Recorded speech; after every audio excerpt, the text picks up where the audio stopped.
ou ils ont des velléités d'autonomisation par rapport à leurs géniteurs? C'est une question que l'on peut poser. Parce que s'il y a cela, ça veut dire qu'on va aller dans une autre configuration. Alors je dis ça pourquoi? Parce que il se trouve que tous ces groupes d'intérêt sont terriblement liés aux firmes multinationales. C'est-à-dire, en fait, le rayon d'action, il dépasse le cadre de l'Algérie. Il dépasse le cadre de l'Algérie. Et donc, par conséquent, effectivement, on peut se poser la question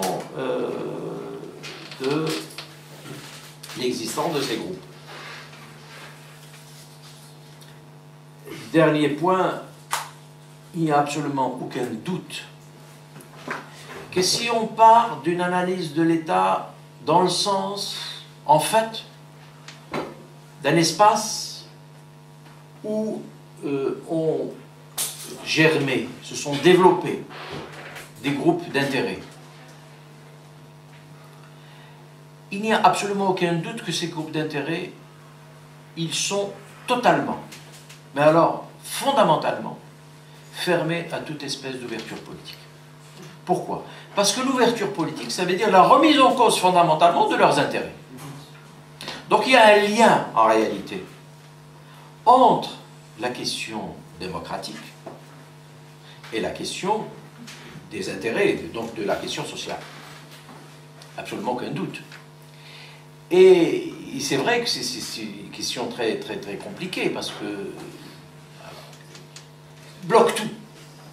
Bloque tout, parce qu'ils savent très bien que, allez, demain, allez, faisons un rêve, un État démocratique. Vraiment. Avec contrôle des citoyens. Mais j'entends par État démocratique, ça n'est pas, évidemment, avec contrôle des citoyens, avec ainsi de suite. Contrôle citoyen, ça veut dire, aujourd'hui, tiens, on va regarder tous les accords passés entre l'Algérie et les différentes firmes multinationales. Et on va les regarder. Quel est l'intérêt de l'Algérie là-dedans? Lequel?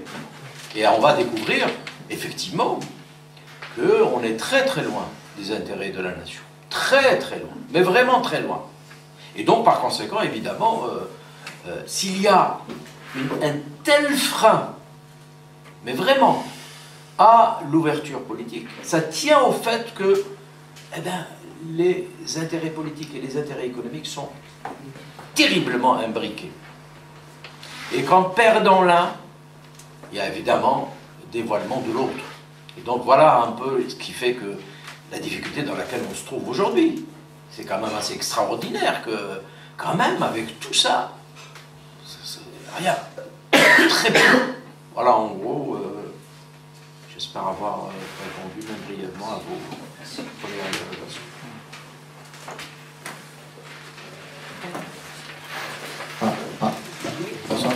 Finalement, vous avez répondu en partie à ma question. Mais je vais la reposer quand même. Moi, c'est justement par du groupe d'intérêt.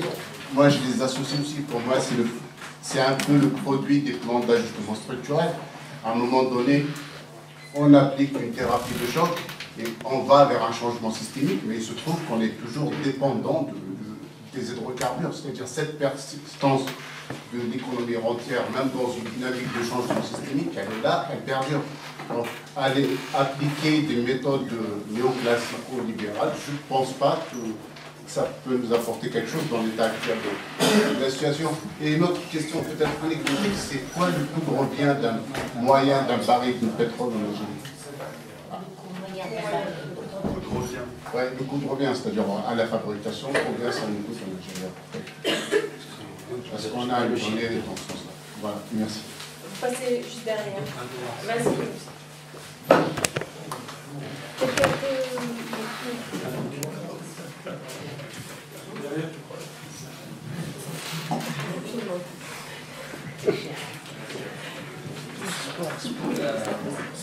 Bonsoir tout le monde. Merci beaucoup M. Damani pour exposer. Moi je voudrais juste poser une question par rapport à la production scientifique et littéraire de l'Algérie aujourd'hui. Et je voudrais poser une autre question qui me tient à cœur, mais je ne sais pas, peut-être que je vais sortir du thème de la conférence. Hier, le général Djepa, l'ancien patron du DRS pendant 20 ans, a été empêché de rejoindre Paris. Est-ce le début d'une guerre entre les différents clans de ce pouvoir ou c'est juste une façon de cacher cette mascarade électorale? Merci.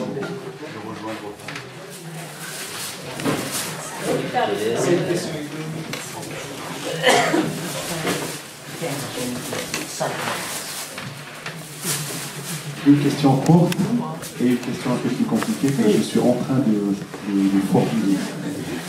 La première question, est-ce que le développement peut être national? Est-ce que ce n'est pas une idée dépassée, premièrement? La deuxième question, les groupes d'intérêt financiers, il y a une expression qui est en vogue, on parle de classe comprador. Hein. J'aimerais connaître le point de vue de l'économiste sur cette expression qui fait florès, comme on dit, et qui ne serait pas dénuée d'intérêt dans le sens de la jonction, hein, de la jonction comment dire, des décideurs dans les différents services militaires ou sécuritaires, avec leur déclinaison rentière sur l'économie, ce qui pourrait expliquer pourquoi l'intensité des bisbilles et la difficulté à trouver un consensus, notamment à travers un candidat unique au sein du CRL. Enfin, la troisième question, c'est la citation de Achille Mbembe sur l'émeute et sur la... Est-ce que l'issue de la guerre civile, hein, l'amnésie, fausse amnistie et comment dire, l'impunité et comment elle a été consacrée, est-ce qu'elle n'a pas envoyé un message à la jeunesse algérienne qui était déjà implicitement envoyé à travers le fonctionnement du système, c'est que l'accaparement du patrimoine se fait par la violence et qu'à partir de là, ce qui peut expliquer le nouveau visage de la jonction du grand banditisme avec le terrorisme et sa persistance. Je crois que c'est Luis Martinez, dans son très bel ouvrage sur la guerre civile en Algérie, en essayant d'éclairer les logiques économiques de la guerre civile, qui renvoyait déjà à la situation fondatrice qui était l'après 62, en expliquant aussi comment, à chaque fois qu'il y a affrontement violent au sens guerre civile, on évacue les politiques et on les exclut, on les liquide et on récompense ceux qui prennent les armes. Et on les récompense en leur donnant des positions et des acquis au sein de l'économie. Merci.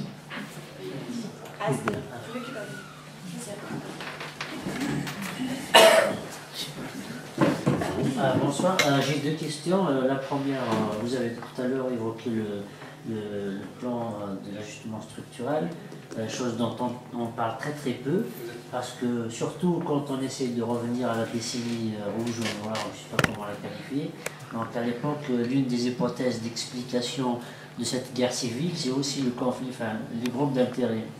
Avec le temps, on a beaucoup, surtout en ce moment, il y a beaucoup de richesses qui ont bouillé des villas, beaucoup de trucs qui sont le fruit finalement de cette époque-là. Est-ce qu'actuellement, à travers notamment Christine Lagarde, à travers des signes comme ça qui sont aussi liés à de grandes firmes, avec les conditions actuelles, il n'y a pas risque peut-être je dirais pas, enfin peut-être d'une guerre civile, enfin on ne va pas replonger dans la violence.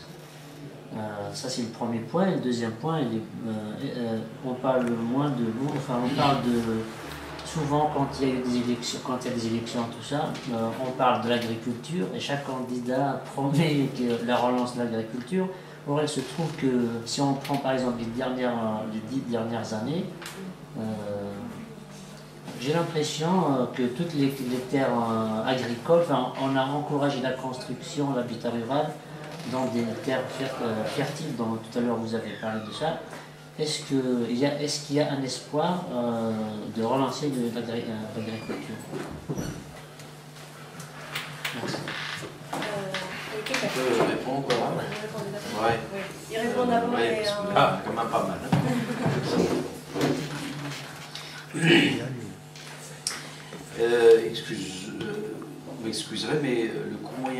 baril de pétrole, je ne l'ai pas en tête, donc je ne peux pas vous dire comme ça. Je sais quel est le prix moyen sur le marché mondial, mais les coûts générés en Algérie, franchement, je ne l'ai pas en tête. Donc je ne pourrais pas vous dire. Même dans mes notes, là j'ai regardé les statistiques, il n'y a rien. Donc je ne peux rien dire. C'est une information accessible? Ah oui, ah oui. Tellement accessible qu'effectivement, je n'ai pas pensé du tout à la reprendre. Qu'est-ce que je fais? Voilà, c'est bon. Alors, sur le programme d'ajustement structurel, je rappelle qu'un programme d'ajustement structurel, c'est les fameux programmes qui ont été fait l'objet de ce qu'on appelle le consensus de Washington, donc entre le FMI et la Banque mondiale, à la suite de toutes les situations d'endettement de pays, on les appelait en développement ou sous-développés à l'époque, et qui avaient des grosses difficultés à rembourser leurs dettes. C'est ça, le point de départ. Et donc, le FMI et la Banque mondiale arrivaient avec des programmes en disant que si vous voulez résorber votre dette, il va falloir appliquer un certain nombre de programmes de libéralisation. Et l'Algérie, après avoir pendant longtemps refusé d'appliquer un programme de ce style, notamment à la fin des années 80, le gouvernement Hamroche ayant refusé une telle application, bien que son programme de réforme n'est pas très loin de ressembler à un programme d'ajustement structurel. Il faut aussi regarder de près. Donc, il disait d'ailleurs à l'époque une internalisation du PAS. C'est-à-dire que c'est nous qui l'appliquons sans que le FMI et la Banque mondiale nous en dictent les conditions. Voilà, c'était ça l'idée. Et pour rembourser la dette, et donc faire face aux échéances et les débiteurs, il faut avoir évidemment dégagé des ressources. Alors comment on va dégager des ressources? Réduction des dépenses publiques, vente des actifs publics, bref, ce que vous êtes en train de voir aujourd'hui. Tiens, impasse, regardez ce qui se passe en Grèce. Typique. Alors l'Algérie, évidemment, qu'est-ce qu'il fallait faire? Il fallait renforcer la production et l'exportation du pétrole. Voilà, c'est tout. C'était sa seule ressource, donc il n'y avait pas d'autre choix. Et donc, en fait, renforcer la spécialisation. Rien. D'ailleurs, ça va dans le sens, idéologiquement parlant, des thèses libérales. Les thèses libérales en termes de commerce international disent la chose suivante. En fait, il faut se spécialiser, globalement, je résume, dans les productions où on a un avantage comparatif par rapport aux autres. Bon, bref, l'avantage de l'Algérie, c'est d'avoir du pétrole et du gaz, et donc par conséquent, il faut se spécialiser là-dedans, il ne faut pas se poser de questions. Sur la production scientifique et littéraire, je n'ai pas très bien compris la question. Y a-t-il une production scientifique et littéraire?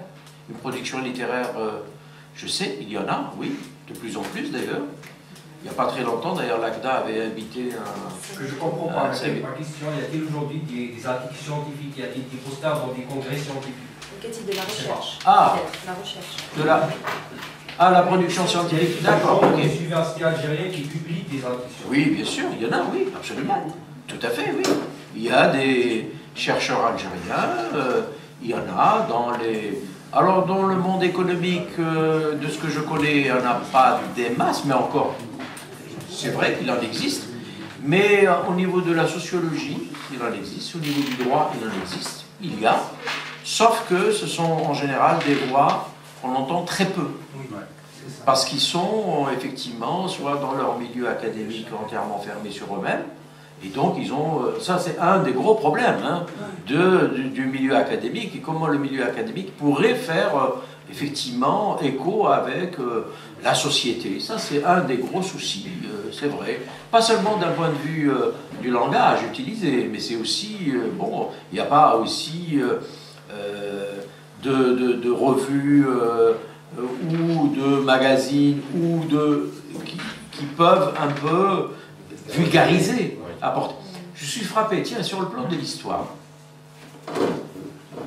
Je ne connais pas de magazine ou de revue d'histoire en Algérie.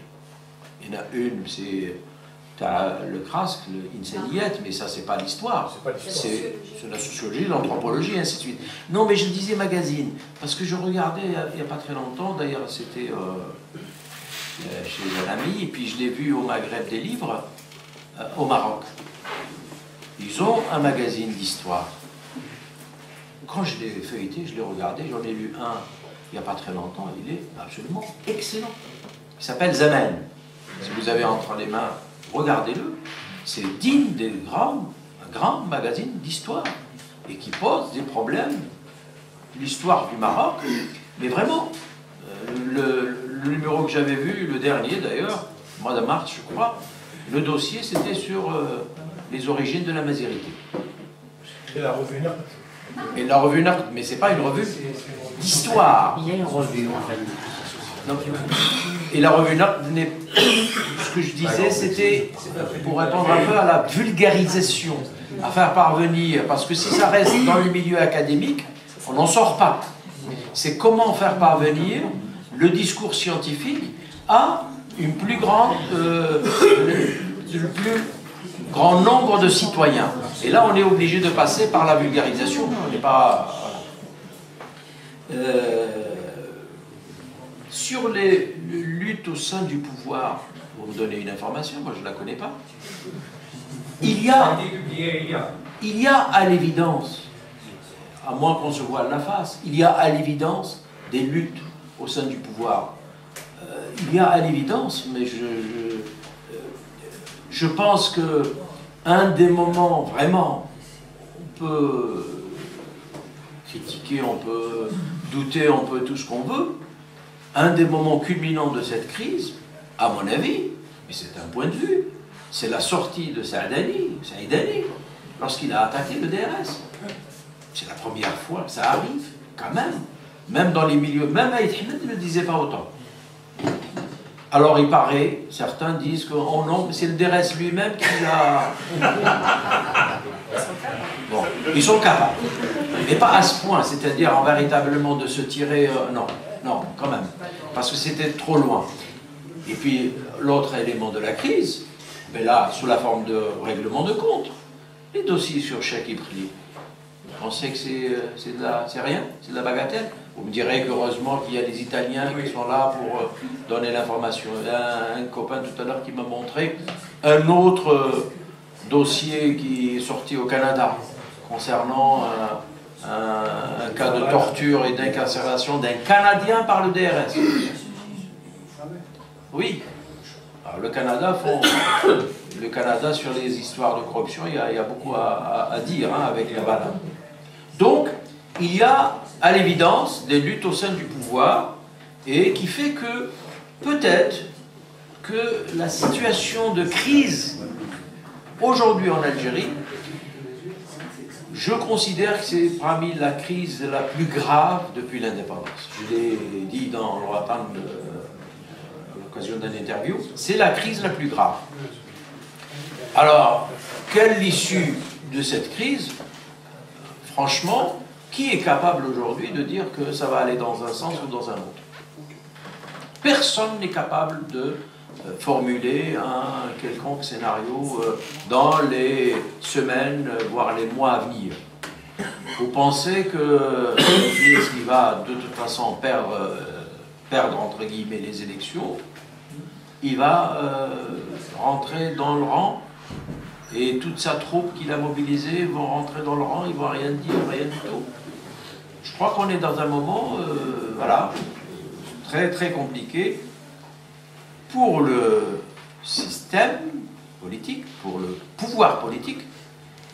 Oui, mais il se trouve que c'est aussi l'Algérie qui va probablement, et c'est là la crainte, c'est que ça déborde. Je lisais un article dans le Watan, il dit que ça bouillonne au niveau des casernes. La crainte, c'est que ça sorte des casernes. Ah, vous imaginez? Donc, voilà, il y a vraiment, c'est pas pour faire peur, hein, c'est une réalité, il faut être lucide à un moment donné. Il ne faut pas se voiler la face et de dire non, non, comme le disait Benachnou, tout ne va pas bien, Madame la Marquise, malheureusement, pour l'Algérie. Parce qu'en réalité, cette crise-là, et c'est là probablement le plus grave dans la situation, c'est que le poids des citoyens là-dedans, il est totalement absent, nul, il n'y a rien. Quelle est l'alternative citoyenne? On n'en a pas. C'est-à-dire, quelles sont les forces qui sont capables aujourd'hui de faire une proposition alternative au système dans sa globalité? Il n'y en a pas, malheureusement. Ça, c'est quelque chose qui doit être construit, et je crains que ça prenne beaucoup de temps. Sur groupe d'intérêt Comprador, je pense que je suis d'accord avec la formulation. Et justement, c'est ce que j'ai essayé de dire, c'est que les liens de plus en plus forts avec des intérêts internationaux sont la démonstration qu'effectivement les choses sont en train d'évoluer. Développement national. Moi, je pense que le seul développement dans lequel pourrait s'engager l'Algérie aujourd'hui, ce n'est pas un développement national, mais c'est un développement dans le cadre de l'intégration du Maghreb. À mon avis, il n'y a pas d'autre solution. Il ne faut pas qu'on se fasse des... Mais là, ça veut dire qu'il faut qu'on... Oui, il faut qu'on dépasse les contentieux. Il faut qu'on dépasse les chauvinismes. Il faut qu'on, les Marocains, les Algériens et les Tunisiens puissent se parler, puissent débattre, puissent véritablement. Et ça, on commence à le faire, en tout cas au niveau des associations, au niveau de l'immigration. Mais, à mon avis, il n'y a pas d'autre... Regardez, pourquoi j'ai dit l'intégration du Maghreb? Allez, une question que Kaïna va peut-être poser tout à l'heure, mais je vais la anticiper. Vous savez que l'Algérie, comme le Maroc, comme la Tunisie, ont signé des accords d'association avec l'Union européenne. La Tunisie a été le premier pays à avoir signé cet accord d'association en 1995, la Tunisie, je crois, en 1995. Ensuite, c'était le Maroc. L'Algérie, c'était en 2005, bien plus tard. Qu'est-ce que c'est que ces accords d'association? Enfin, dans lesquels 3 pays du Maghreb vont aller en rang dispersé, donc forcément affaiblis, en face d'un géant. À l'époque, 15 pays, et qui parlaient d'une même voix. La première puissance économique et commerciale à l'époque du monde, qui négocie avec la petite Algérie, Wahada, le petit Maroc, Wahdo, la Tunisie. Et ça aboutit à quoi? Ça aboutit à des accords qui sont totalement au désavantage et des Tunisiens, et des Marocains, et des Algériens. Donc voilà, donc il n'y a pas... À mon avis, il faut envisager maintenant, véritablement, il faut penser Maghreb. Sur le plan économique, c'est quelque chose qui est absolument nécessaire, voire vital. Sur l'idée que, effectivement, avec la guerre civile, s'accaparer des richesses se fait par le moyen de la violence. Mais en réalité, l'exemple a été donné en 1962. L'inauguration. Comment on s'est réparti? Par la force des armes, principalement. En tout cas, c'est quand même une armée qui a pris le pouvoir et qui a dit voilà un peu le périmètre, qui a distribué et les rôles et les espaces dans lesquels chacun pouvait effectivement. La relance de l'agriculture, oui, mais à condition, et vous l'avez bien souligné, à condition d'abord effectivement d'arrêter cette terrible agression contre les terres les plus fertiles. Mais c'est terrible ce qui est en train d'arriver. Regardez un peu toute la Mitidja qui est complètement défigurée. Les différentes plaines. D'ailleurs, juste une chose, c'est que l'Algérie est un pays pauvre en terre. Très très pauvre en terre. Vous savez qu'on a une bande côtière qui est très limitée. Et donc la surface qui est véritablement propre à l'agriculture, elle est très limitée. Si en plus cette surface-là, on ne cesse de l'agresser, on ne cesse de la diminuer, c'est une catastrophe. Donc là, mais là, ça n'est pas les citoyens, ça c'est l'État. Mais c'est l'État qui doit interdire, c'est-à-dire faire respecter la loi, si tant est qu'il y en ait une loi, je pense qu'il doit y en avoir une, sur effectivement l'utilisation de terres destinées à l'origine à l'agriculture et qui sont aujourd'hui détournées au profit de la construction immobilière. Donc, il y a d'abord ça, arrêter cette hémorragie, et puis il y a des possibilités. Avoir une indépendance alimentaire, c'est de l'ordre de l'impossible. Mais par contre, diminuer la dépendance alimentaire, c'est de l'ordre de possible. Mais ça veut dire, effectivement, c'est pas seulement en termes de financement, c'est une autre conception qu'on doit avoir vis-à-vis de la paysannerie, vis-à-vis du rural, vis-à-vis du travail de la terre, et ainsi de suite. Il faut vous dire une chose, c'est que dans les années 70, le travail de la terre a été terriblement dévalorisé. Qui alors, l'explication que moi j'ai donnée dans un ouvrage, c'est qu'en fait, à vrai dire, les principaux dirigeants de l'État, en réalité, qui sont d'origine plébéienne, paysanne et urbaine. En réalité, la paysannerie, ça leur rappelait quoi? Leur histoire. Et donc, d'une certaine manière, c'était une façon un peu de se dégager par rapport à cette histoire-là.